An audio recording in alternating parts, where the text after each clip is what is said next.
Pondicherry trip day 2 पिलादिनु mummy ठारू पंडिचेरीर श्री अरविंदଙ୍କ आश्रम विषय शुणी आसुली।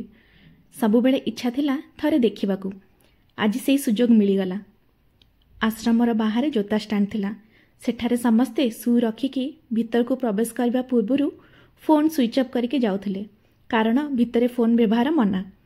अरविंदଙ୍କ समाधि स्थल रे किछि समय नीरवतारे बसी जो शांति और आध्यात्मिक भावना मिलिला ता भाषा व्याख्या करने कष्टकर। पाखे थिबा छोट बुक स्टोर रु मु श्री माँ और श्री अरविंदଙ୍କ किछि फोटो और बुक्स आनिली। सेठारे थिबा घर गुड़िक फ्रेंच आर्किटेक्चर रो और सबु रंग एका परिका थिला। आश्रम परे आमे मनकूल विनायक मंदिर गलु। सेठारे भगवान गणेशंकर अत्यंत सुंदर रूप देखिली।